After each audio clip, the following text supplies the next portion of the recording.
Hey guys, welcome back to my channel.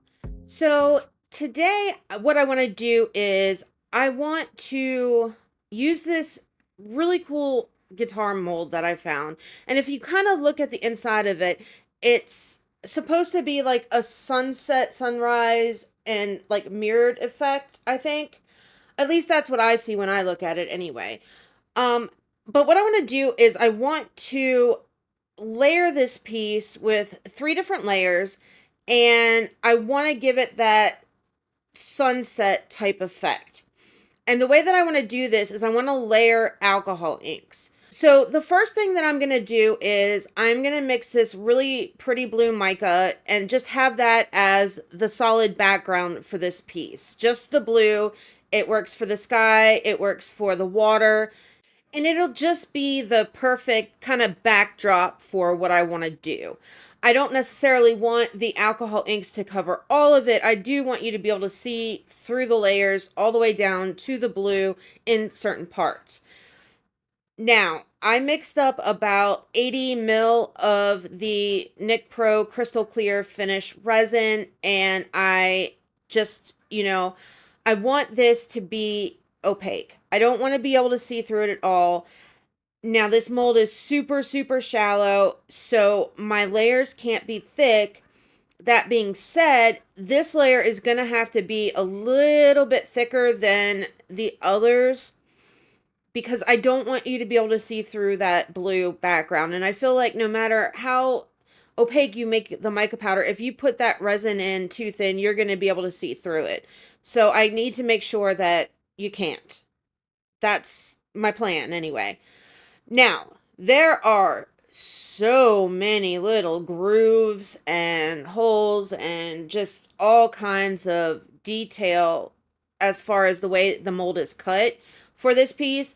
So I had to get in there with a really, really tiny dotting tool just to kind of push the resin into all of those areas so that I don't get any bubbles or any spots where it doesn't it just doesn't flow because of how tiny some of these areas are. I'm going back through after I kind of smooth it all out and get it to flow where I need it to be, and I'm just going to add a little bit more. It's not going to take the whole 80 mil, but I've never used this mold before, so I wasn't sure when I initially was making the resin how much to make. Now I'm going in with my heat gun and I'm just going to go over it all just to make sure there's no bubbles, to make sure that it's just completely, it's just moved everywhere that I need it to move. And then that is it for this layer. We're done. Here we are 24 hours later. Now it's time for my second layer. Now this time, knowing that it didn't take very much the first time and realizing how much I actually used as far as how I put into the first layer, I hardly have any space left, but I still wanted to make it 2 more layers. So I only mixed up about, I think it was like 40 mil this time. And again, not necessarily sure exactly how much it's going to take for this layer. I just want to make sure I have enough. I did end up using the whole 40 mil on this layer, going through with my heat gun, popping any bubbles, getting it to move in all of those cracks and crevices and all that good stuff. I did save just the teeniest, tiniest little bit, which I go to show you here in a minute, but you can't see on it. The camera didn't really pick up how little it is. I mean, it's literally maybe like a tablespoon of resin that's left. And after I go through and just kind of make sure that the resin is in all of these little grooves and stuff with my dotting tool, I'm going to get a little bit of my Rolio Pearl White, which is like a super shimmer type sparkly thing. And I'm just going to put the tiniest little bit in there because this stuff goes a long way. I don't want it to overtake everything and there to be that shimmery look everywhere, but I do want just a little bit of the shimmer in it. And I think that it just adds to the piece just a little bit. Okay, so we've poured our resin. I'm going to go through, see, this is where I'm showing you. It's just the tiniest little bit. And I'm going to add that mica powder now. Now, am doing it most of it off screen because this stuff goes everywhere when you open the lid, and I don't want it to go inside of the actual mold itself. And I'm just going to take it with a popsicle stick, and I'm just going to kind of drip it in here and there just to add that little bit of sparkle to it.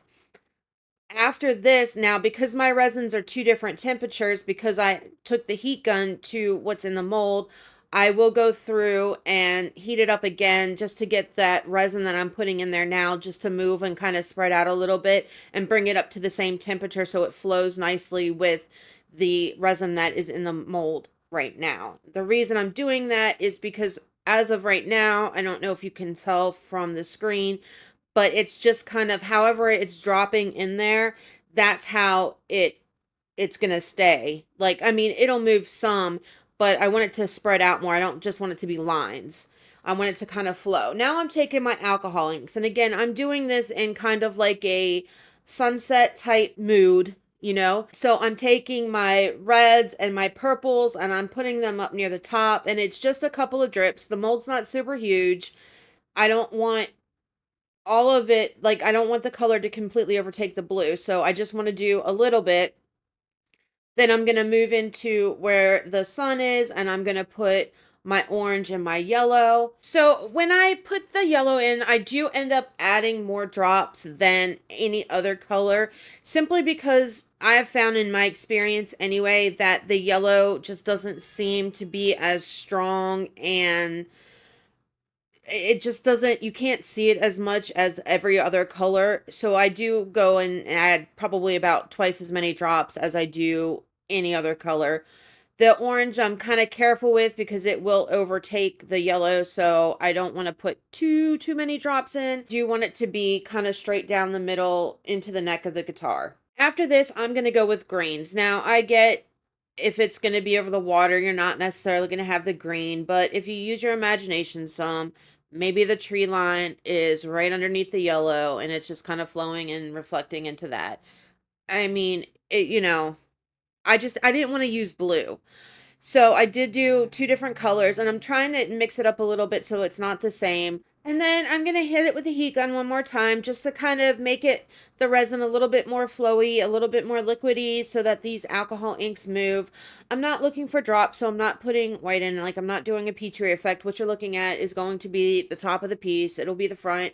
And then after this, I'm going to take my tools and I'm just going to just move it around a little bit and help it out. I don't want to wait for it to spread. I don't want it to look like I just dropped it in and just let it go. I want it to have some kind of movement and flow to it. So I'm just going to kind of help it out, move it around a little bit, hit it with a spray of alcohol just to, again, kind of help it flow some and pop any bubbles that I may have kind of incorporated in there when I was going around, kind of mixing it up a little bit.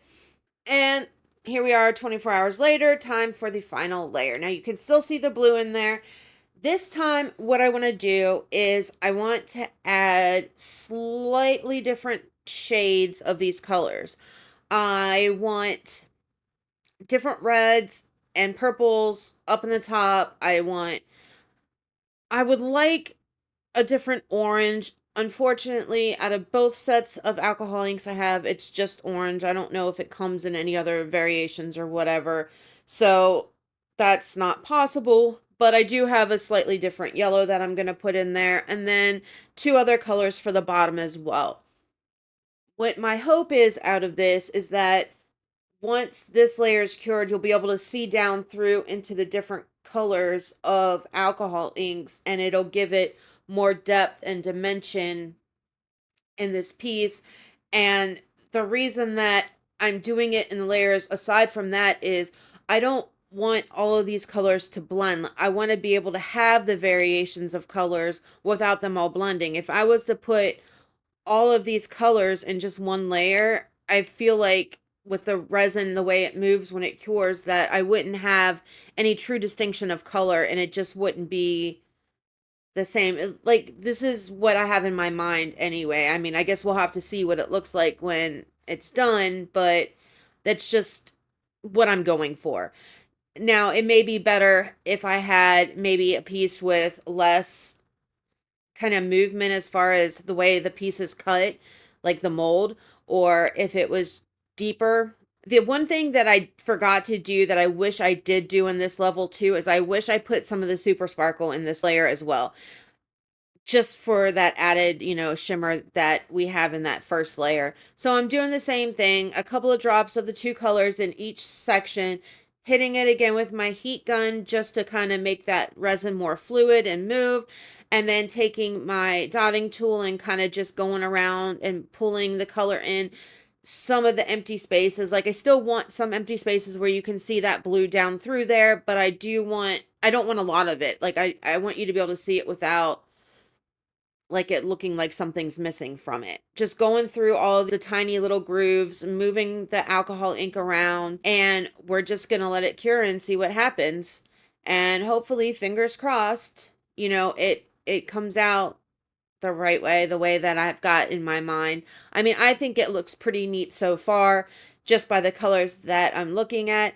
I do kind of wish on the top part that I alternated and put the colors in backwards. So like the colors that I'm using on this top layer, I kind of wish I put them underneath for the darker layers and then had the brighter ones on top.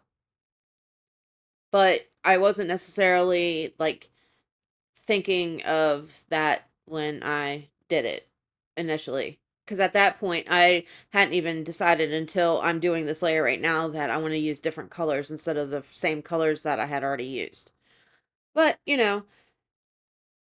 is what it is. When I poured the resin in, I did leave a little bit of room in the mold because I wasn't sure. I just want to make sure that there's enough room for the alcohol inks that I'm dropping in there.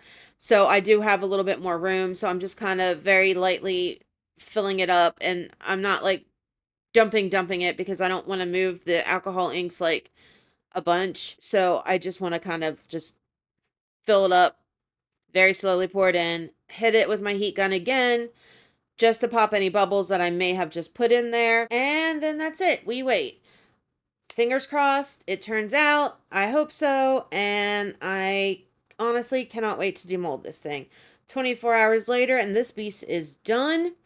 Now it is time for the actual reveal. Like, yeah, we can see it, whatever, but you can't really see it.